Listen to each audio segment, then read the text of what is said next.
سورہ مزمل کی تلاوت کر رہی ہوں۔ اعوذ باللہ من الشیطان اللعین الرجیم، بسم اللہ الرحمن الرحیم۔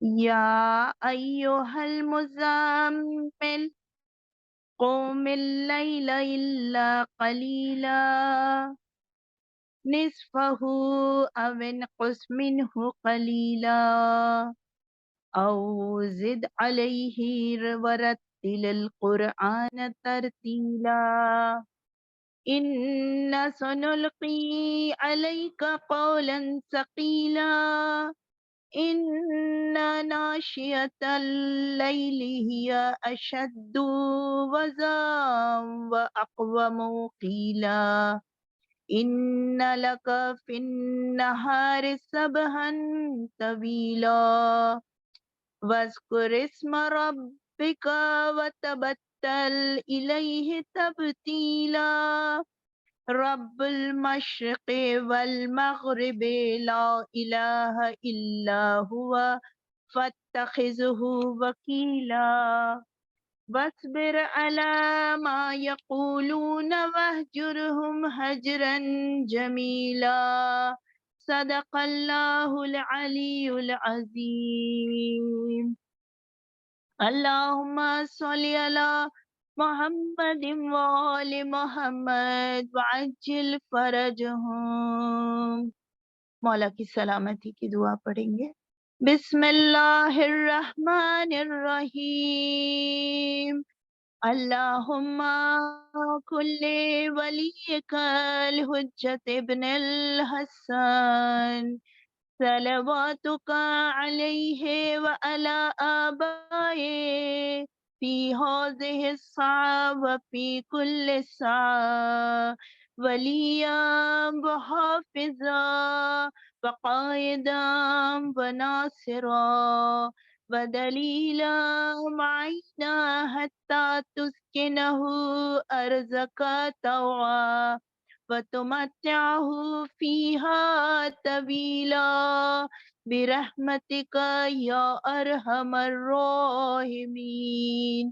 اللہم صلی علی محمد وآل محمد وعجل فرجہم۔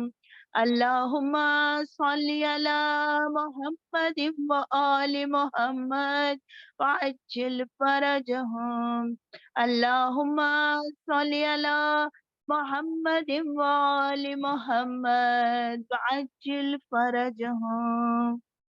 بار الہ مولا کی سلامتی کے صدقے میں اور قرآن پاک کی سورہ مزمل کی آیتوں کے صدقے میں، بے شک پروردگار تو نے فرمایا کہ رسول کے ذریعے ہم تک یہ پیغام پہنچایا کہ جو سورہ مزمل کی تلاوت کرتا ہے اس نیت سے کہ اسے وقت کے امام کی زیارت ہو تو اسے ضرور زیارت ہوتی ہے۔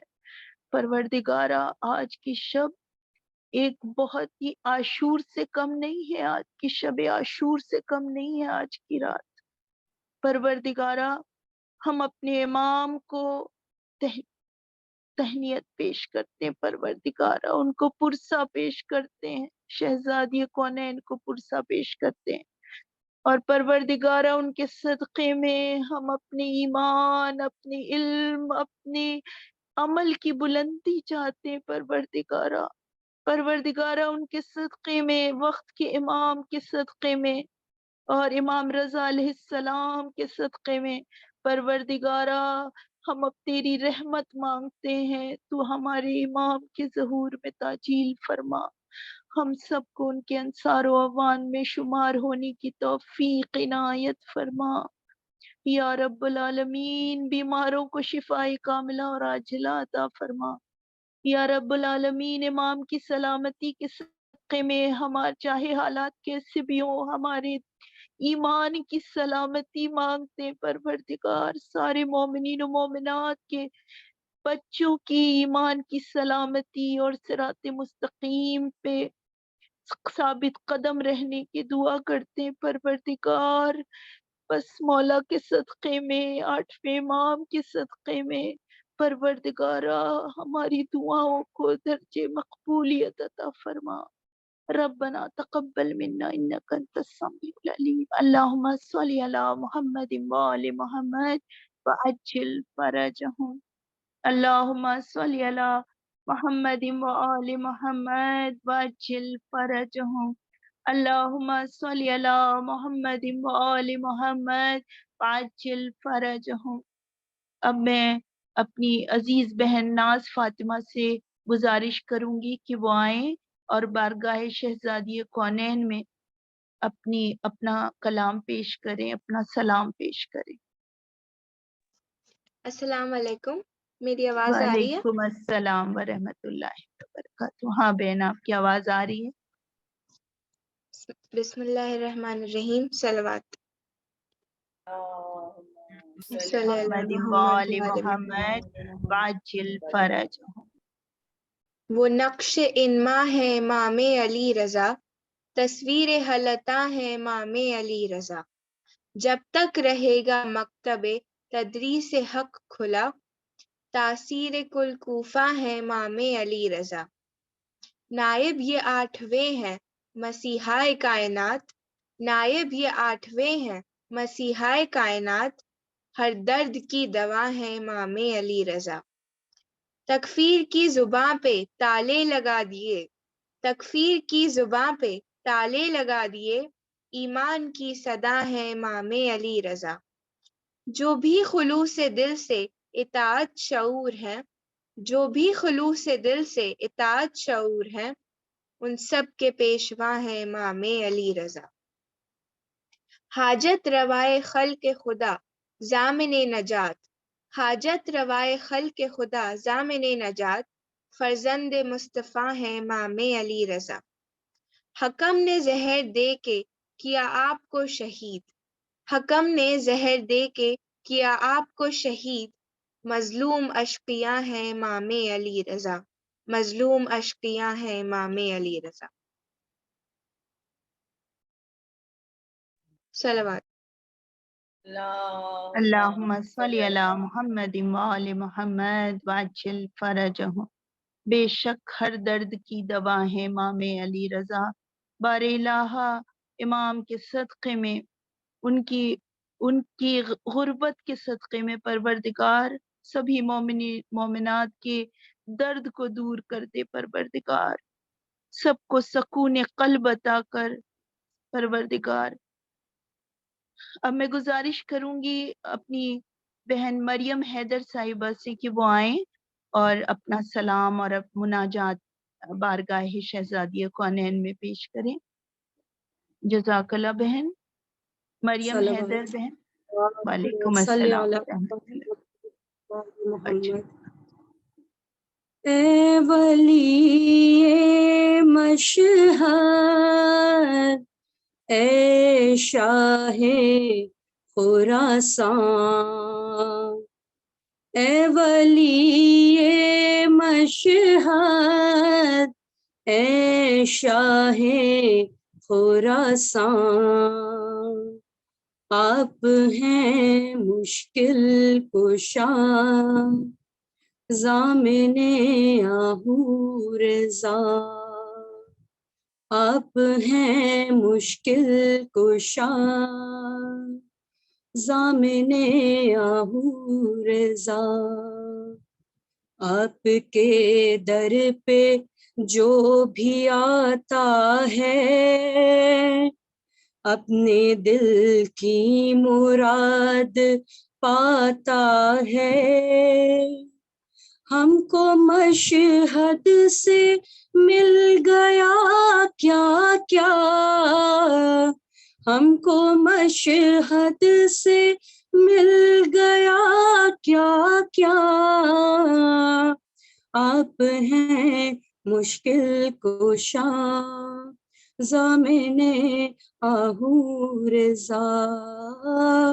آپ ہیں مشکل کشا ضامن آہو رضا.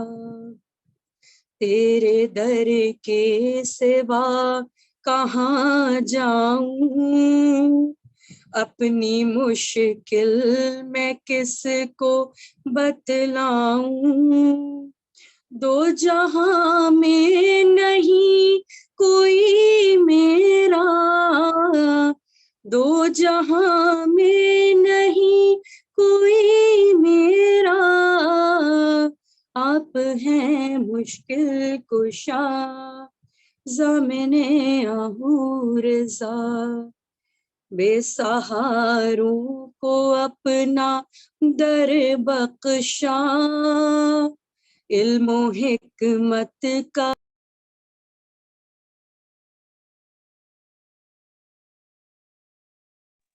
سہاروں کو اپنا در بخشا، علم و حکمت کا ایک ہنر بخشا، اے غریب الوطن میرے آقا، اے غریب الوطن میرے آقا، آپ ہیں مشکل کشا ضامن آہو رضا، خواہشات جہاں نے پالا ہے، ہائے مجھ کو دنیا نے مار ڈالا ہے، زندگی دیجیے میرے مولا، زندگی دیجیے میرے مولا، آپ ہیں مشکل کشا ضامن آہو رضا، اپنے حصے کا کام کرنا ہے، مقصد شاہ کو عام کرنا ہے، اپنے حصے کا کام کرنا ہے، مقصد شاہ کو عام کرنا ہے، یہی مسلم کی ہے دعا مولا، آپ ہیں مشکل کشا ضامن آہو رضا، آپ ہیں مشکل کشا ضامن آہو رضا، اے ولی مشہد اے شاہ خراسان، آپ سب سے گزارش ہے کہ ایک سورہ فاتحہ پڑھ کے امام رضا علیہ السلام کی بارگاہ میں پیش کریے اور بعد اس کے اپنی حاجت طلب کریے۔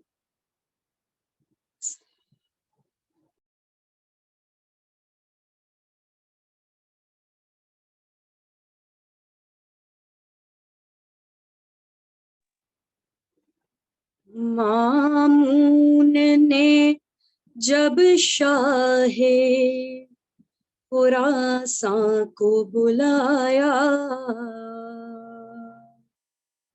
مامون نے جب شاہ خراساں کو بلایا، لوگوں نے فروغ مہ تاباں کو بلایا، گمراہ نے خضر رہے ایمان کو بلایا، ناچیز نے شہنشاہ دوراں کو بلایا، آپس میں سخن تھا یہی محتاج و غنی کا، ویراں ہوا جاتا ہے اب یہ شہر نبی کا، اللہ یہ کرتی تھی دعا کھولے ہوئے سر، ہائے بھائی کو مبارک ہو سفر خالق اکبر، محفوظ رہے خیر سے پھر آئے برادر، تا حشر رہے بھائی کا سایہ میرے سر پر،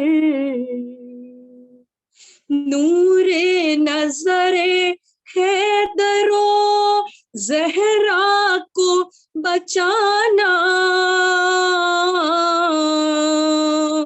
مظلوم میرے بھائی کو تنہا کو بچانا، اس گھر سے نہ جاؤ کہ میں گھبراؤں گی بھائی، تم کو جو نہ دیکھوں گی تو مر جاؤں گی بھائی، کیوں کر دلے ناشاد کو بہلاؤں گی بھائی، موت آئی تو کس سے تمہیں بلواؤں گی بھائی، آمادہ ہے گر اہل ستم بے ادبی پر، تم بیٹھے رہو خبر رسول عربی پر، بہر ایمان دو جہاں خاک اڑاؤ، آنکھوں سے کرو عشق رواں خاک اڑاؤ، شیعوں ہے دم آہو فغاں خاک اڑاؤ، روتے ہیں ملک آ کے یہاں خاک اڑاؤ، فریاد جگر زہر سے چھانیں گے رضا کا، ماتم ہے ہو گل ہائے غریب الغربا کا، مامون نے جب شاہ خراساں کو بلایا،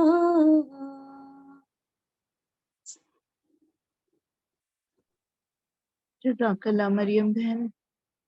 بس آہو بکا کی رات ہے، ہم سب کی طرف سے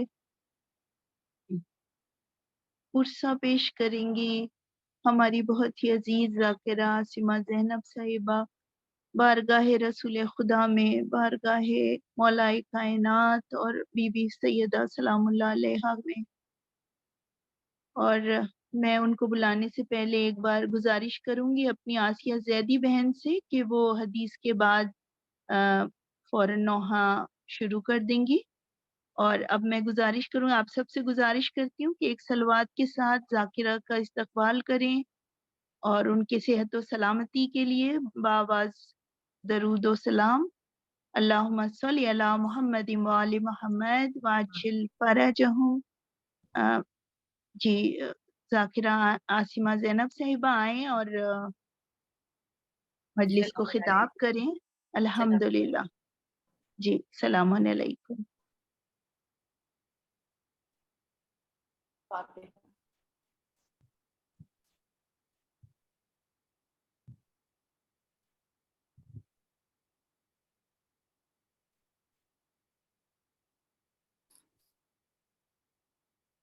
ذاکرہ عاصمہ زینب صاحبہ.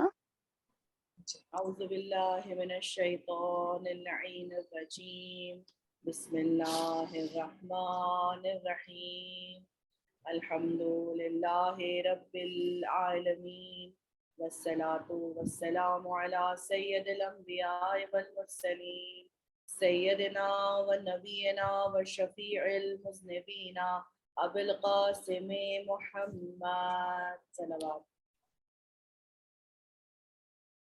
اللهم صل على محمد وآل محمد وعجل فرجهم وعلى أهل بيته الطيبين الطاهرين المعصومين المظلومين أما بعد فقد قال الله تبارك وتعالى في كتابه المبين وهو أصدق الصادقين وقوله الحق بسم الله الرحمن الرحيم رب اشرح لي صدري ويسر لي أمري واحلل عقدة من لساني يفقهوا قولي بسم الله الرحمن الرحيم قال رسول الله صلى الله عليه وآله وسلم إني تارك فيكم الثقلين كتاب الله وعترتي ما إن تمسكتم بهما لن تضلوا بعدي أبدا حتى يرد علي على الحوض صلوات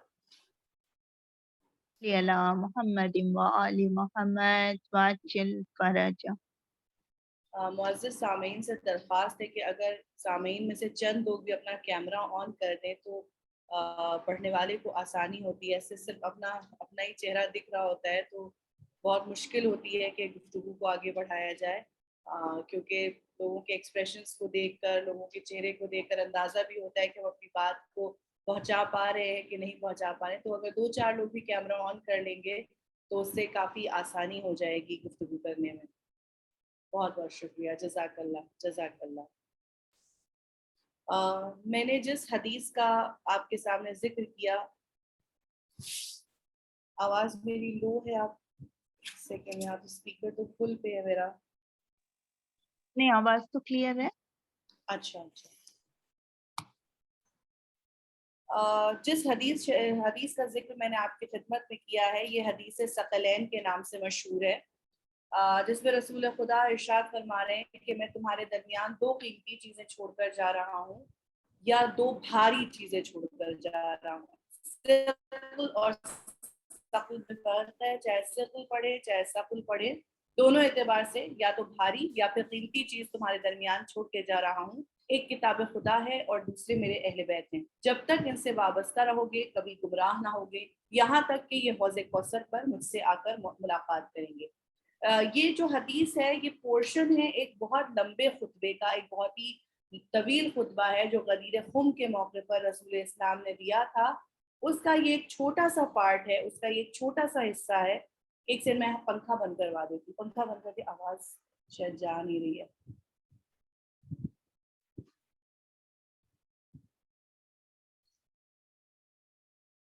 اب بہتر ہے؟ کچھ چیٹ باکس میں لوگ ڈال دیں کہ آواز لو ہے. ٹھیک ہے جی اوکے. ٹھیک. تو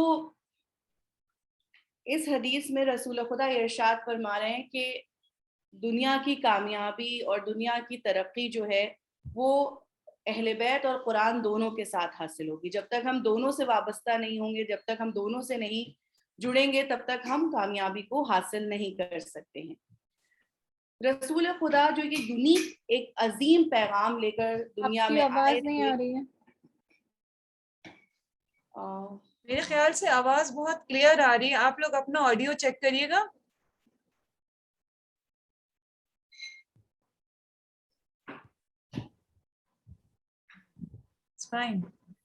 اچھا.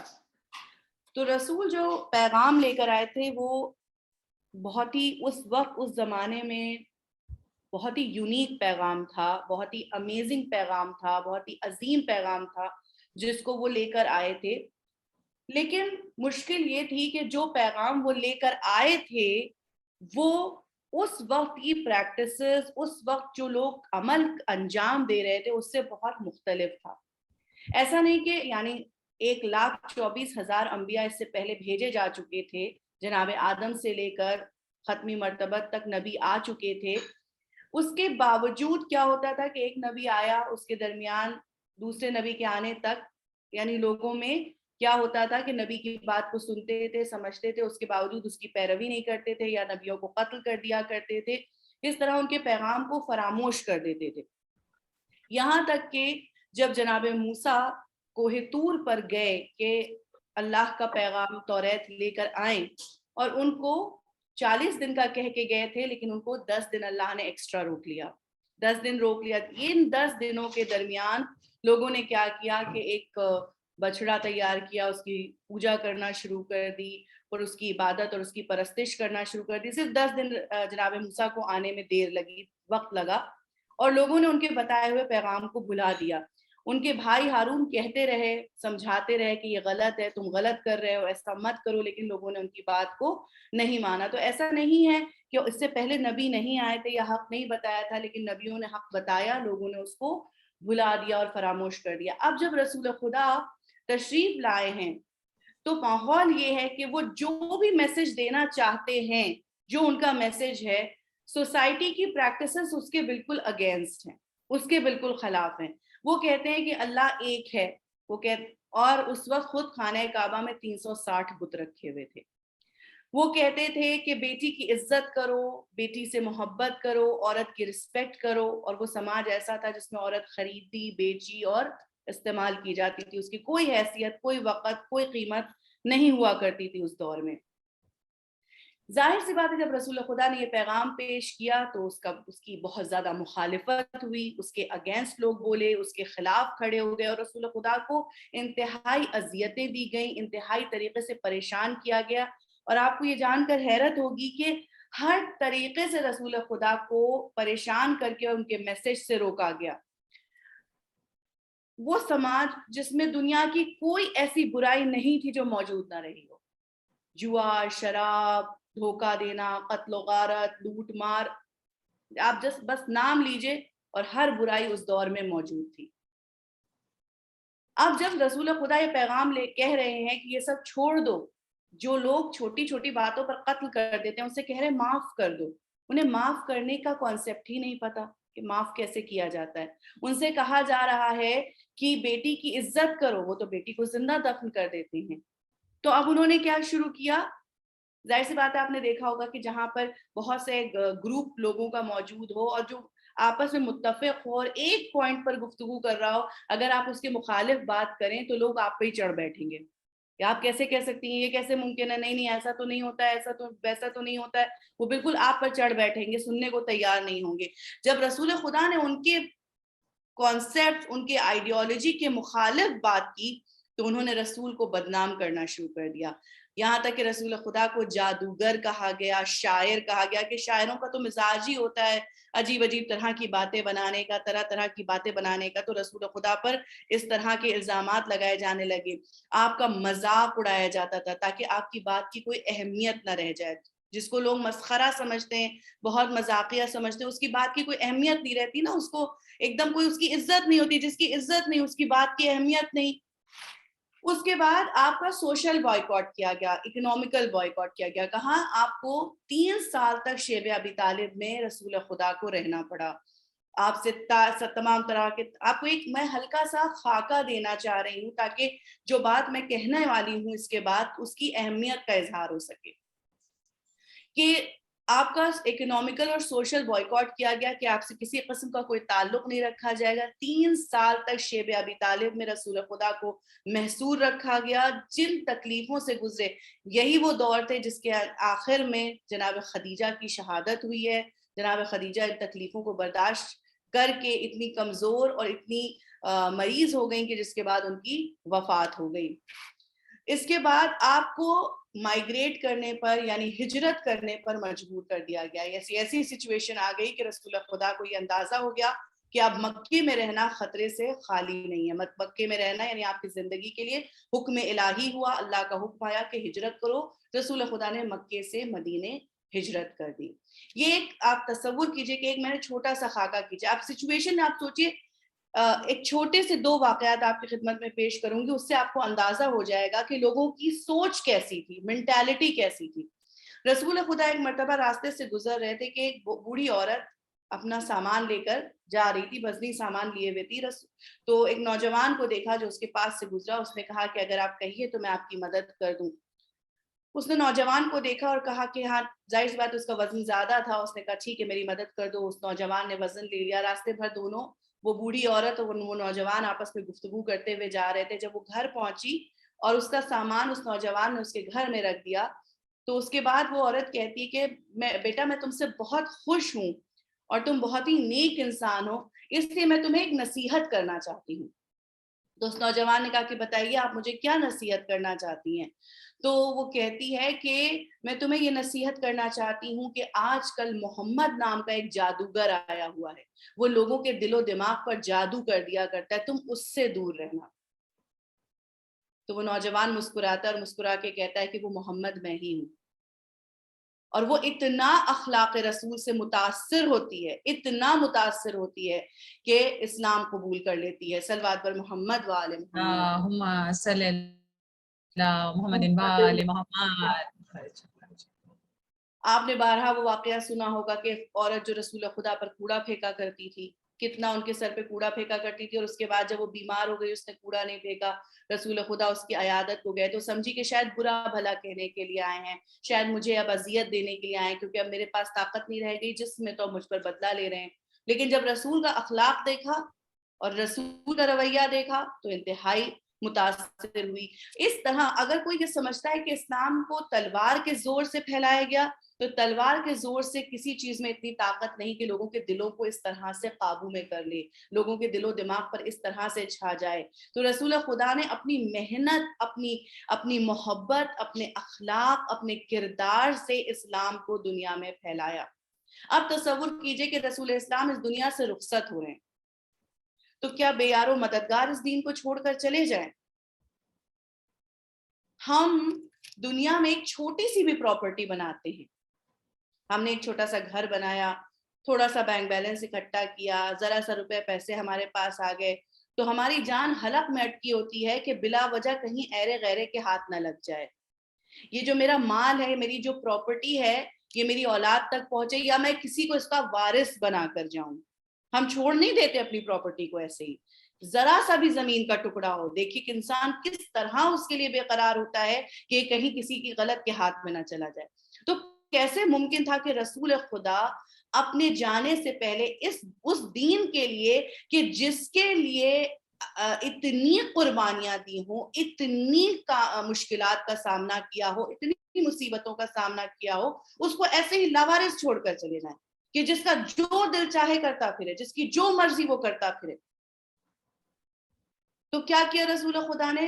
حکم خدا سے اپنے بعد اپنے نمائندوں کو پہچنوا دیا کہ میرے بعد میرے 12 خلیفہ ہوں گے, جو سب کے سب مکی ہوں گے, جو سب کے سب ہاشمی و مطلبی ہوں گے. سب کی صفات کو پہچنوا دیا. علی کا ہاتھ غدیر خم میں بلند کر کے بتا دیا کہ من کن تو مولا ہو فہذا علی ان مولا, جس کا میں مولا ہوں اس کا یہ علی مولا ہے, تاکہ کبھی میرے جانے کے بعد تمہیں یہ گمراہی نہ ہو کہ اب رسول کے بعد مجھے دین حاصل کرنا ہے تو میں کس سے حاصل کروں, مجھے ایمان حاصل کرنا ہے تو میں کس سے حاصل کروں. اور اسی لیے غدیر خم کے موقع پر جو طویل خطبہ دیا اس میں یہ بھی ارشاد فرمایا کہ میں تمہارے درمیان 2 قیمتی چیزیں, 2 بھاری چیزیں چھوڑ کر جا رہا ہوں. ایک کتاب خدا ہے, دوسرے میرے اہل بیت ہیں, جب تک ان سے وابستہ رہو گے گمراہ نہیں ہوگے. اور یہ دونوں حوض کوثر پر مجھ سے ملاقات کریں گے. یعنی ہم کو بتا دیا کہ اگر تم نے ان کے ہاتھ کو اور ان کے دامن کو وابستہ رہے, ان سے جڑے رہے, تو جب یہ حوض کوثر پر مجھ سے آ کر ملاقات کریں گے تو تم بھی حوض کوثر پر آؤ گے, تمہیں بھی ان کے سہارے سے حوض کوثر پر آنا نصیب ہوگا. صلوات بر محمد و آل محمد. اللهم صل على محمد وآل محمد. عزیزان محترم, ایک بہت ہی ڈیلیکیٹ بات آپ کی خدمت میں پیش کرنا چاہتی ہوں کہ چاہے ہم ہوں, چاہے کوئی غیر مسلمان ہو, چاہے مسلمان ہو, جو بھی ہو, دین اسلام کو عام مسلمانوں سے پہچاننے کی کوشش مت کیجیے. ایک کامن مسلمان کیا کرتا ہے وہ اسلام کو سمجھنے کا پیرامیٹر نہیں ہے, وہ اسلام کو سمجھنے کی بنیاد نہیں ہے. اس لیے کیونکہ ہم اسلام کو پک اینڈ چوز کر کے ہم نے اپنایا ہے. ہمیں جو اچھا لگا, جو سمجھ میں آیا, ہمارا اوپینین ہے کہ یہ چیز صحیح ہے, ہمیں لگتا ہے کہ یہ صحیح ہے, اتنا ہم نے کر لیا, کافی ہے. اتنا ہمیں سمجھ میں آیا, اتنا ہم نے کر لیا. کسی کو لگتا ہے نماز پڑھنے کی ضرورت ہے, وہ پڑھتا ہے. دوسرے کو لگتا ہے نہیں, ہم نے تو یوں ہی گفتگو کر لی, ہمارے پاس ٹائم نہیں, ہم نماز نہیں پڑھ سکتے. کسی کو لگتا ہے کہ قرآن عربی میں پڑھنے کی کیا ضرورت ہے, جب ہماری زبان ہی عربی نہیں, ہم سمجھ ہی نہیں پاتے, ہمیں معلوم ہی نہیں کہ کیا کہا جا رہا ہے, تو پھر ہم عربی میں قرآن پڑھ کے کریں کیا. کوئی کہتا ہے کہ اس کی کیا ضرورت ہے. ہر جتنے منہ اتنی باتیں, جتنے ذہن اتنی اپروچ. تو ہم عام مسلمانوں کی بنیاد پر اسلام کو نہیں سمجھ سکتے. ہمیں اسلام کو اگر سمجھنا ہے اور جاننا ہے کہ اسلام کیا کہتا ہے, تو پھر ہمیں قرآن کو دیکھنا پڑے گا اور اہل بیت سے وابستہ ہونا پڑے گا. اس لیے کہ انہوں نے وہ کیا جو خدا نے کرنے کو کہا. ان کی اپنی کوئی مرضی نہیں تھی. ہمیں یہ پسند ہے, ہمیں یہ نہیں پسند ہے, نہیں, اس سے کوئی فرق نہیں پڑتا. ہمیں یہ اچھا لگتا ہے یا نہیں اچھا لگتا ہے, اس سے کوئی فرق نہیں پڑتا. اہل بیت اطہار نے وہ کیا جو خدا کو پسند تھا, جو خدا چاہتا تھا کہ کریں. ہم وہ کرتے ہیں کہ ہمیں اچھا لگتا ہے تو ہم نے کر لیا, ہمیں پسند آیا تو ہم نے کر لیا, اگر ہماری طبیعت پر بھاری ہے تو چھوڑ دیا. اسی لیے ہم جیسے لوگ, ہم جیسے عام انسان اسلام کا صحیح ریپرزنٹیشن نہیں کر سکتے, کیونکہ ہم نے پک اینڈ چوز کی پالیسی کو اپنایا ہے. جو ہمیں اچھا لگا یا جو ہمارے لیے ایزی ہوا وہ ہم نے کر لیا, اور جو ایزی نہیں ہوا اس کو چھوڑ دیا. صلوات بر محمد و آل محمد. اللہم صلی اللہ محمد آل محمد. اسی لیے آپ دیکھیے کہ رسول خدا نے بھی جو اعلان کیا ہے تو خود اپنا نمائندہ چوز نہیں کیا ہے. اہل بیت اطہار کو یا مولا کائنات کو آپ نے چنا نہیں ہے, بلکہ اعلان کیا ہے کہ میرے بعد یہ نمائندہ برحق ہے اللہ کے حکم سے. آپ دیکھیں کوئی بھی نبی خدا, کوئی بھی ولی خدا کو انسانوں کو چننے کا حق نہیں دیا اللہ نے. قرآن میں اس نے کہا کہ ہم نے دین کو اس دنیا میں بھیجا ہے اور ہم ہی اس کے ذمہ دار ہیں, تو ہم ہی نمائندہ برحق تم کو بھیجیں گے. تم ہمارا ریپرزنٹیٹیو کون ہوگا جو ہمارے دین کو دنیا میں پھیلائے گا, یہ ہم خود چن کر بتائیں گے. آپ دیکھیں کہ عام طور پر کیا ہوتا ہے جب ہم کسی کو چنتے ہیں, جب ہم کسی کو سلیکٹ کرتے ہیں, کسی کو ووٹ کرتے ہیں, تو کس بنیاد پر کرتے ہیں؟ بہت سے ریزنز ہوتے ہیں. کبھی کبھی انسان لالچ کی بنیاد پر کرتا ہے کہ بھائی اس سے ہمیں فائدہ ملے گا, اس کو اگر ہم چنیں گے تو یہ ہم اوبلائزڈ ہوگا کہ ہم نے اس کو چنا تو ہمیں فیور کرے گا. کبھی ہم خوف کی بنیاد پر کرتے ہیں کہ اتنا بڑا گنڈا موالی ہے, اتنا بڑا گینگسٹر ہے, اگر ہم نے اس کو ووٹ نہیں کیا اور اسے پتا چل گیا کہ ہم نے اس کو نہیں پاور میں آنے میں مدد کی تو ہماری جان کا دشمن ہو جائے گا. یا ہم ان لوگوں کو چنتے ہیں جن میں ہماری عکس نظر آتا ہوتا ہے, ہماری چوائس کے حساب سے ہوتا ہے. مثال کے طور پر جب اللہ کسی کو چنتا ہے تو وہ اس کی خوبیوں کا مظہر ہوتا ہے, اللہ کی کوالٹیز اس کے اندر نظر آتی ہیں. مثال کے طور پر اللہ عالم ہے تو ان کو چنتا ہے جن کے پاس علم ہو. آپ دیکھیے آپ کی کنٹری میں کتنے پولیٹیشینز ہیں جو پاور میں موجود ہیں جن کے پاس کوئی ڈگری نہیں ہے, جن کے پاس کوئی نالج نہیں ہے, لیکن جب اللہ نمائندہ بھیجتا ہے تو نالجبل کو بناتا ہے. اللہ جسٹ ہے, اللہ ظالم نہیں ہے تو وہ ظالم کو حکومت نہیں دیتا ہے. اللہ سچا ہے تو سچے کو حکومت دیتا ہے. اللہ رحم کرنے والا ہے تو وہ رحم کرنے والوں کو حکومت دیتا ہے. اللہ عطا کرنے والا ہے تو وہ عطا کرنے والوں کو حکومت دیتا ہے. آپ دیکھیں معصومین میں کوئی بھی ایسا نہیں جس کے پاس علم نہ ہو, جس کے پاس عمل نہ ہو, جس کے پاس اخلاق نہ ہو, جس کے پاس کردار نہ ہو. یہی وجہ ہے کہ دنیا میں جتنے بھی طرح کے لوگ ہیں, اگر کوئی علم سے متاثر ہوتا ہے تو وہ دیکھیں ان سے زیادہ عالم کوئی نہیں ملے گا. اگر کوئی اخلاق سے متاثر ہوتا ہے ان سے بہتر اخلاق کسی کے پاس نہیں ملے گا. کوئی کردار سے متاثر ہوتا ہے ان سے بہتر کردار کسی کے پاس نہیں ملے گا. اگر دولت سے متاثر ہوتے تو دنیا کی تمام تر دولت ان کے پاس موجود ہے. دنیا میں جو لوگ ہیں, مثال کے طور پر اگر میرے پاس کروڑوں کی بھی دولت ہو تو میں دولت سے مدد کر سکتی ہوں, لیکن میرے پاس یہ طاقت موجود نہیں کہ میں کسی کو صحت دے دوں. کیا میرے پاس آ کے کوئی صحت مانگ سکتا ہے کہ صحت دے دیجیے اور میرے پاس طاقت ہے کہ میں صحت دے دوں؟ زیادہ سے زیادہ یہی تو کر سکتے کہ بھائی ڈاکٹر فلاں ہے, یہ فیس لے لیجئے, جائیے ڈاکٹر کو دکھائیے اور اپنا علاج کروا لیجئے. لیکن میری یہ طاقت نہیں کہ میں صحت دے دوں. کسی کے اولاد نہ ہو تو میری یہ طاقت نہیں کہ میں کسی کو اولاد دے دوں, ہے نا. لیکن اہل بیت اطہار کو اللہ نے یہ طاقت دی کہ آج بھی ان کے روزے پر جانے والوں کی وہ دعائیں قبول ہوتی ہیں کہ جو کہیں کسی در پر قبول نہیں ہوتی ہیں. اولاد نہیں تو ان کے در سے مل جائے گا, اگر صحت نہیں تو ان کے در سے مل جائے گی, بے روزگار ہے تو روزگار ان کے در سے مل جائے گا, پریشان حال ہے تو پریشانی ان کے در سے دور ہو جائے گی. تو اللہ نے ایسوں کو نمائندہ بنا کر بھیجا تاکہ ہم اللہ کے خوبیوں کو اور اللہ کی صفات کو پہچان سکیں اور سمجھ سکیں. صلوات پر محمد وآل محمد. اللہم صلی اللہ محمد وآل محمد. ایک چیز اور میں واضح کرتی چلوں کہ ہم جب اہل بیت اطہار کا ذکر کرتے ہیں تو ہم انہیں کچھ سپر نیچرل سمجھتے ہیں, جیسے کوئی سپر نیچرل بینگ ہے. ایسا نہیں ہے. اللہ کے انتہائی مخلص فرما بردار بندے ہیں, لیکن جس طرح ہمیں بھوک لگتی ہے انہیں بھی بھوک لگتی ہے, ہمیں پیاس لگتی ہے انہیں بھی پیاس لگتی ہے, ہمیں نیند آتی ہے انہیں بھی نیند آتی ہے. ایسا نہیں کہ وہ روزہ رکھتے ہیں تو انہیں بھوک اور پیاس ہی نہیں لگتی ہے. اگر انہیں بھوک اور پیاس نہ لگے تو پھر روزہ رکھنے میں کمال کیا ہے؟ اگر کربلا کے میدان میں امام حسین کو زخموں کا احساس ہی نہیں ہوتا تو پھر زخم کھانے میں تکلیف ہی کیا, پریشانی ہی کیا, ہے نا.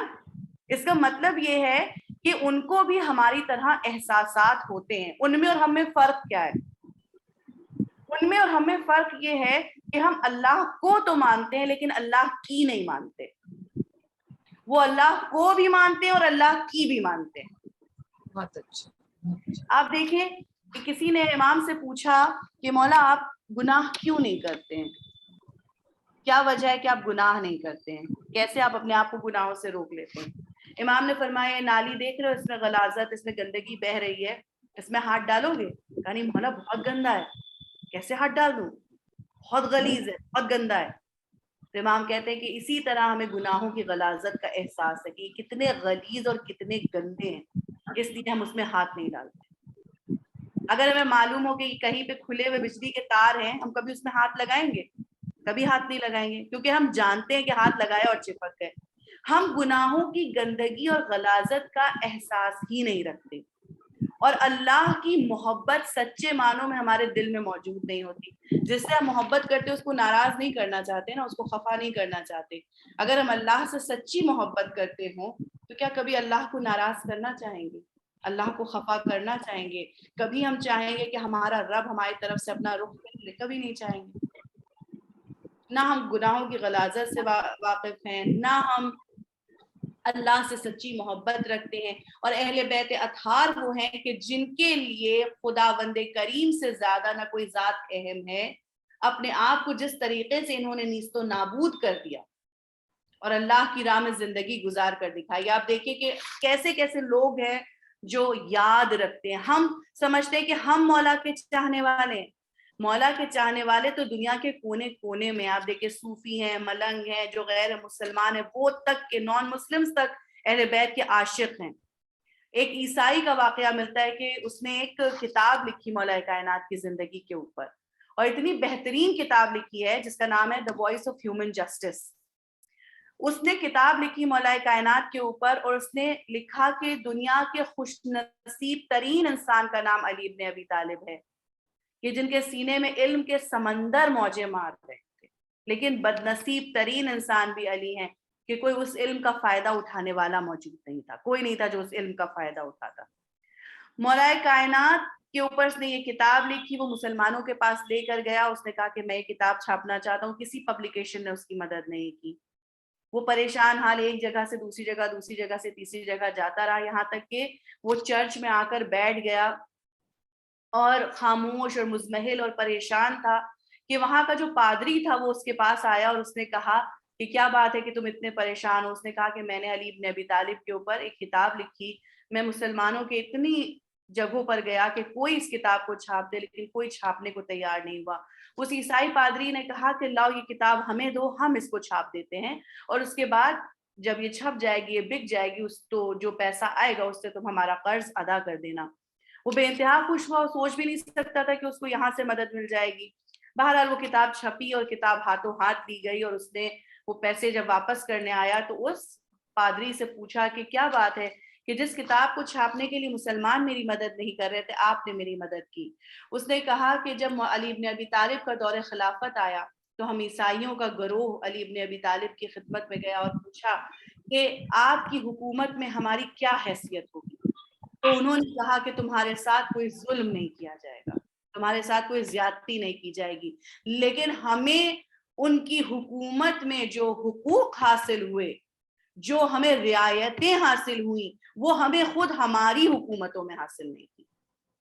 وہ حکومتیں علی بن ابی طالب، وہ رعایتیں ہم کو علی بن ابی طالب نے دی، تو ہم اس احسان کا بدلہ چکانا چاہتے تھے کہ جو علی نے ہمارے اوپر کیا تھا۔ صلوات بر محمد وآل محمد۔ اللهم صل على محمد وآل محمد۔ دو تین چیزیں جلدی جلدی آپ کی خدمت میں، بہت شارٹ میں۔ آپ دیکھیں کہ یعنی جن کے ہاتھ میں دین اسلام کو رسول خدا دے کر گئے، انہوں نے کس طریقے سے اس ریلیجن کو، اس دین کو پروٹیکٹ کیا ہے اور ہم تک پہنچایا ہے، بہت محنتوں سے۔ میں اکثر یہ جملہ کہتی ہوں کہ فریڈم از ناٹ فری، آزادی مفت میں نہیں ملتی ہے۔ اس جو آج ہم ہندوستان میں آزاد بیٹھے ہیں، بہت لوگوں نے اس کے لیے قربانی دی، بہت مصیبتیں اٹھائیں، تب انگریز اس دنیا سے، اس ملک سے گئے اور تب ہمارا ملک آزاد ہوا۔ تو ہم آج جو فری کی آزادی میں بیٹھے ہیں، یہ کسی نے اس کے لیے بہت بڑی قیمت چکائی ہے۔ اسی طرح اگر ہم اس دین پہ عمل کرنے کی ہمیں توفیق مل رہی ہے، ہر چیز ہمیں پکی پکائی مل رہی ہے، تو کسی نے اس کے لیے بہت زحمتیں اور بہت مشکلیں اٹھائی ہیں، اور وہ ذات ائمہ اطہار اور ان کے خاص ساتھیوں نے کیا ہے۔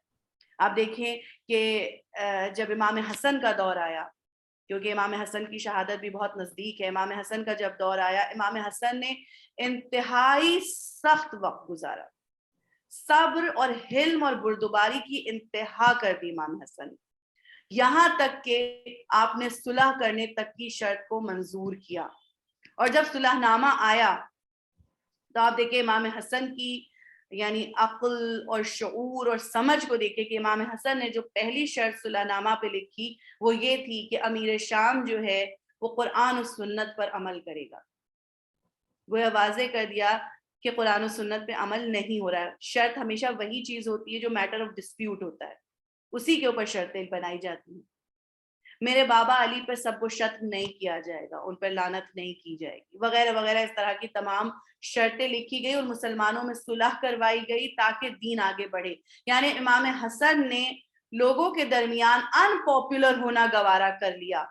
آج تک مسلمان خود شیعہ امام حسن کی اس صلح کی اہمیت اور فضیلت کو نہیں سمجھ پاتے ہیں، اور امام حسن کی عظمت کو نہیں سمجھ پاتے ہیں۔ اس وقت سوچئے کہ لوگوں نے امام حسن کے ساتھ پھر کیا زیادتیاں کی اور ان کو کیا تکلیفیں دی۔ امام نے وہ سب گوارا کر لیا، لیکن اسلام کا مٹنا گوارا نہیں کیا۔ اس خلوص کی وجہ سے، اس نیت کے اخلاص کی وجہ سے اللہ نے انہی لوگوں کو نمائندہ برحق بنا کر بھیجا۔ اور اس کے بعد امام حسین کا وقت آیا۔ بہت شارٹ میں بیان کر رہی ہوں کہ تاریخ کے بہت ہی گہرے پہلو ہیں، اور ان پر جتنا بھی علم حاصل کیا جائے وہ کم ہے۔ بالخصوص امام حسن کے دور پر بہت کم روشنی ڈالی جاتی ہے اور کم پڑھا جاتا ہے، اور بہت ہی تاریخ باب ہے تاریخ کا کہ جس میں امام حسن نے انتہائی صبر و تحمل کے ساتھ اپنی زندگی گزاری ہے۔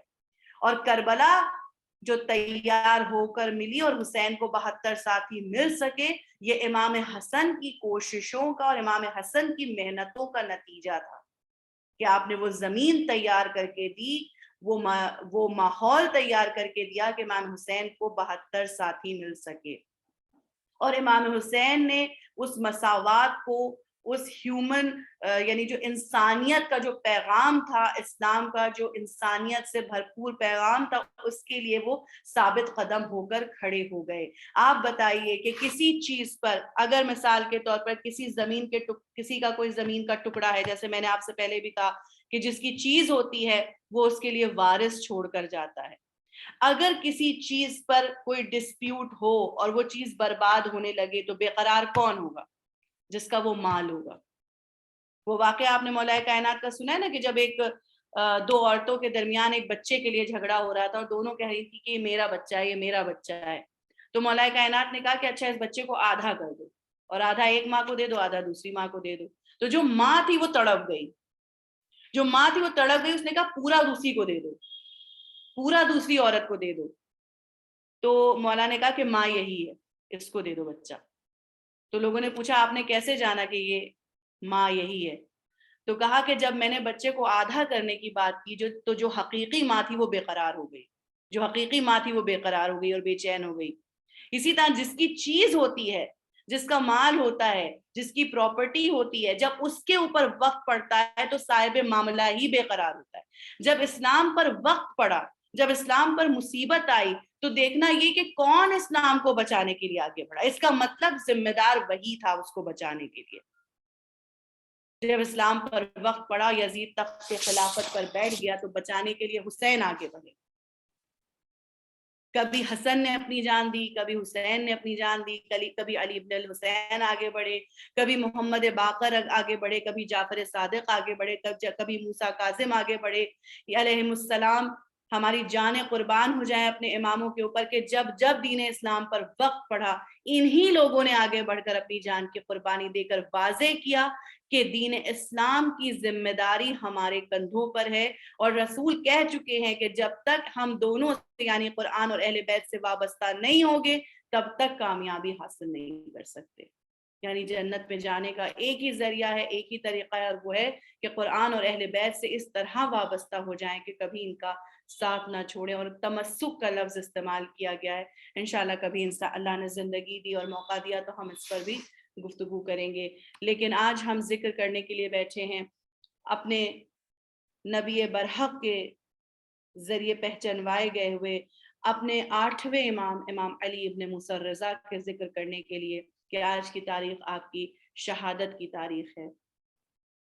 عزیزان محترم اور عزاداران امام مظلوم، آپ دیکھیں کہ ہمارے 2 امام ہیں جو تلوار سے شہید کیے گئے. ایک مولا کائنات جن کو مسجد کوفہ میں شہید کیا گیا تلوار کی ضرب سے، اور دوسرے ہمارے امام حسین علیہ السلام جن کو کربلا کے میدان میں تہہ تیغ کر دیا گیا. اس کے علاوہ ہر امام کو زہر دے کر شہید کیا گیا. کسی کی جرت واقع کربلا کے بعد نہیں ہو سکی کہ ہمارے کسی بھی امام سے کھلم کھلا بیعت کو طلب کرے، بیعت کو مانگے.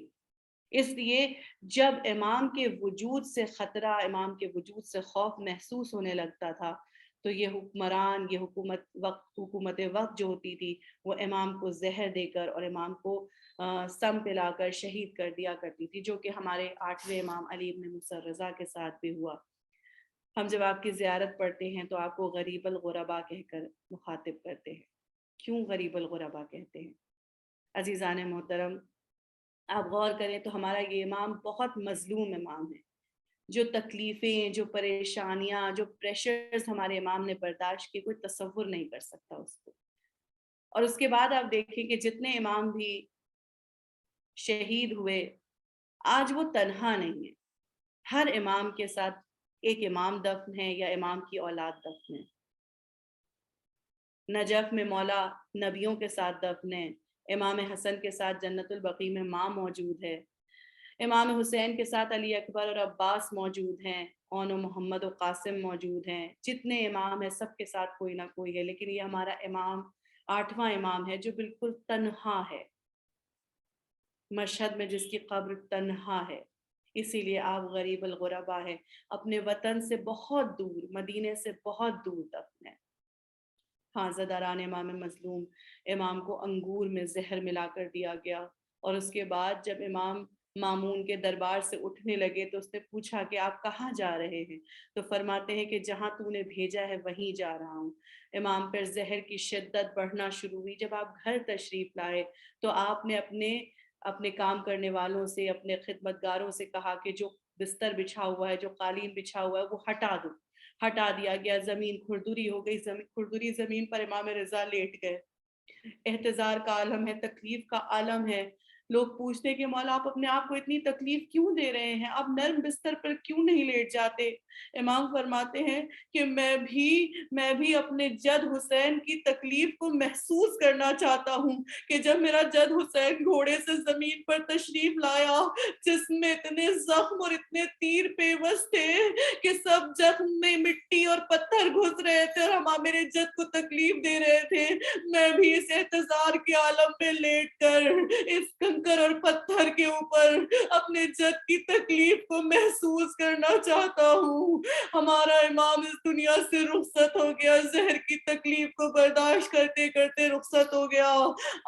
9ویں امام تشریف لائے از غیب، غسل و کفن دیا، جنازہ تیار ہوا اور اس کے بعد بڑی دھوم سے جنازہ اٹھایا گیا۔ ادھر بہن مدینے میں موجود ہے جو اپنے بھائی سے ملنے کے لیے بے قرار ہے، جنہیں آج آپ معصومہ قم کے نام سے جانتے ہیں۔ جناب معصومہ قم مدینے سے نکلی اور چاہتی کہ اپنے بھائی تک پہنچے، ابھی انہیں خبر نہیں کہ امام رضا کی شہادت ہو چکی ہے، راستے میں ہیں۔ جب شہر قم کے نزدیک پہنچتی ہیں اور لوگوں کو معلوم ہوتا ہے کہ امام رضا کی بہن تشریف لا رہی ہیں، لوگ استقبال کے لیے بڑھتے ہیں، سیاہ لباس، سیاہ پرچم ہاتھوں میں لیے ہوئے ہیں۔ جناب معصومہ قم بے قرار ہو جاتی کہ یہ استقبال کا کون سا طریقہ ہے، یہ کس طریقے سے استقبال کیا جا رہا ہے۔ جب معلوم ہوتا ہے کہ بھائی رخصت ہو گئے، جناب معصومہ قم شدید بیمار پڑتی اور بعض روایات میں ملتا ہے کہ آپ کو زہر دیا گیا اور جناب معصومہ قم کے مقام پر ہی شہادت ہو جاتی ہے، آپ اس دنیا سے رخصت ہو جاتی۔ اور آج بھی جو آپ کا روضہ ہے وہ قم میں موجود ہے۔ میں ہاتھوں کو دست بستہ جوڑ کر آپ کی خدمت میں پیش کرنا چاہتی ہوں کہ اس دین نے کتنی مظلوم بہنیں دیکھی ہیں۔ ایک مظلوم بہن امام رضا کی جو امام رضا کی خبر شہادت کو برداشت نہ کر سکی، اور ایک بہن کربلا میں ہے جو حسین کی شہادت کی خبر خود اپنے کانوں سے سن رہی ہے کہ آواز بلند کی جا رہی ہے، الا قتل الحسین بکربلا والا ذبح الحسین بکربلا، الا لعنت اللہ علی القوم الظالمین وسيعلم الذین ظلموا ای منقلب ینقلبون۔ بار الہ ہماری اس مختصر سی عزا کو قبول فرما لینا، ہمارے مال جناب فاطمہ زہرا سلام اللہ علیہا کی عنایت فرمانا۔ بار الہ ہمارے ان کو شفائے کامل عطا کر دے، جو بے اولاد ہیں ان کو صاحب اولاد کر دے، جو بے روزگار ہیں ان کو روزگار عطا فرما دے، ہمارے وقت کے امام کے ظہور میں تعجیل فرما، ہم کو ان کے اعوان اور انصار میں شمار فرما۔ بار الہ تو ویسا ہی رب ہے جیسا ہم چاہتے ہیں، ہمیں ویسا بندہ بنا دے جیسا تو چاہتا ہے۔ ربنا تقبل منا انک انت السمیع العلیم۔ ماتم حسین۔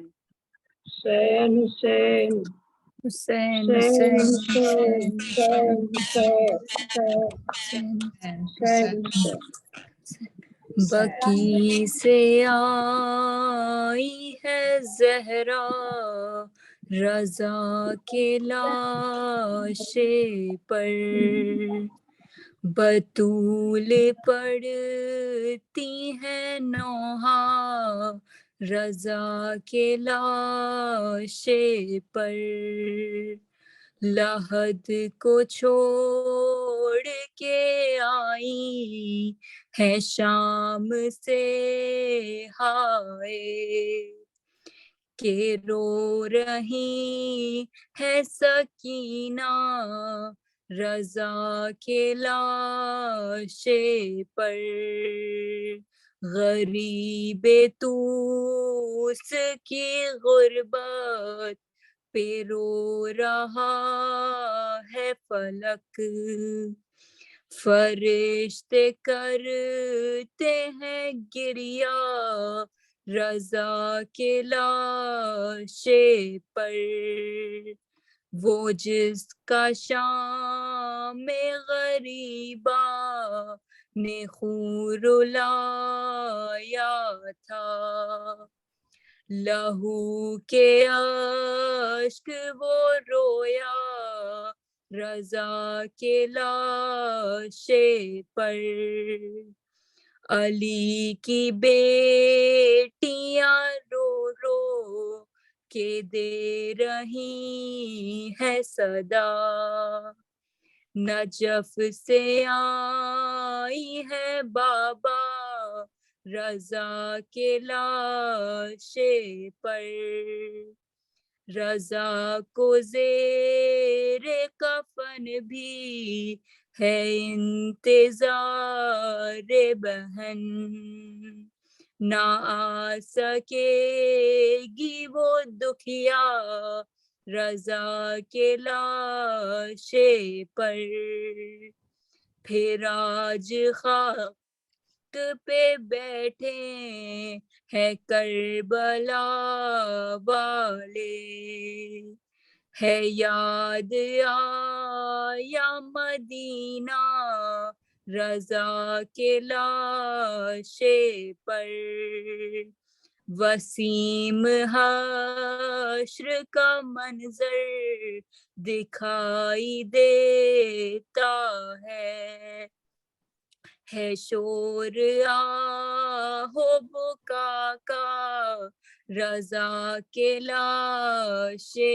پر، بکی سے آئی ہے زہرا رضا کے لاشے پر، بطول پڑھتی ہے نوحہ رضا کے لاشے پر۔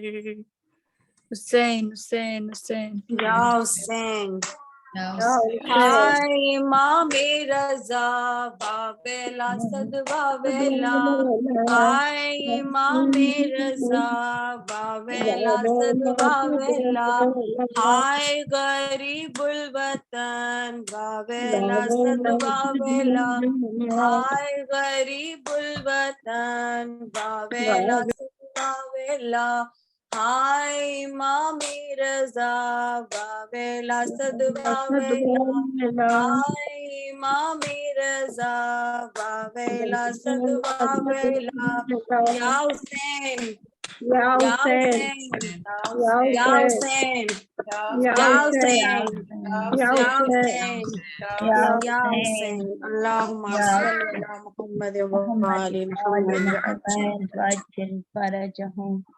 السلام عليك يا أبا عبد الله وعلى أرواح التي هلت بفنائك، عليك مني سلام الله أبدا ما بقيت وبقي الليل والنهار، ولا يجعله الله آخر العهد مني لزيارتكم. السلام على الحسين وعلى علي بن الحسين وعلى أولاد الحسين وعلى أصحاب الحسين. السلام على الحسين وعلى علي بن الحسين وعلى أولاد الحسين وعلى أصحاب الحسين. السلام عليك يا مولاي يا غريب الغرباء، السلام عليك يا معين الضعفاء والفقراء، السلام عليك يا شمس الشموس، السلام عليك يا أنيس النفوس، السلام عليك أيها المدفون بعرض طوس، السلام عليك يا مغيث الشية وزوار في يوم الجزاء، السلام عليك يا سلطان العرب والعجم، السلام عليك يا أبا الحسن علي بن موسى الرضا ورحمة الله وبركاته.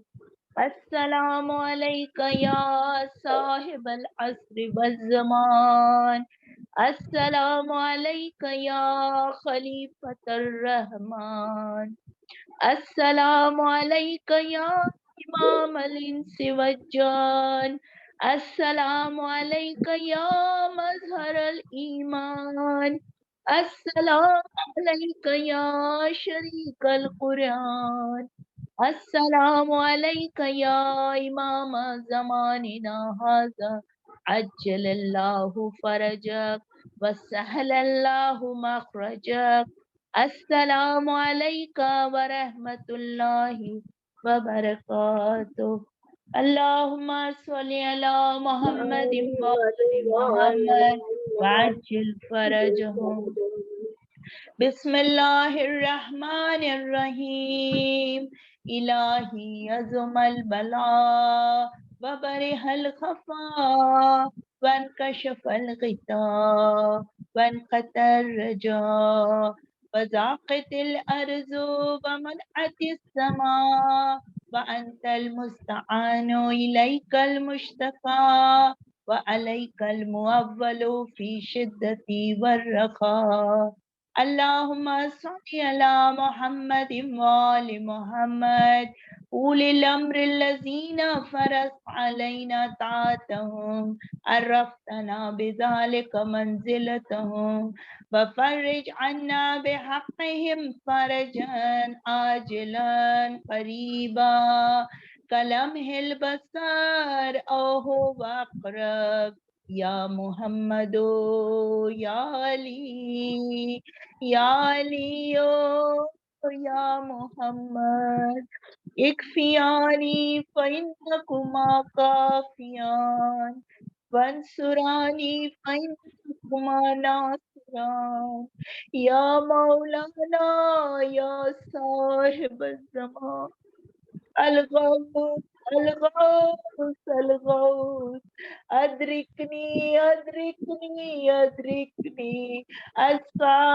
اسفا اسفا، العجل العجل العجل، یا ارحم الراحمین، بحق محمد وآلہ الطاہرین۔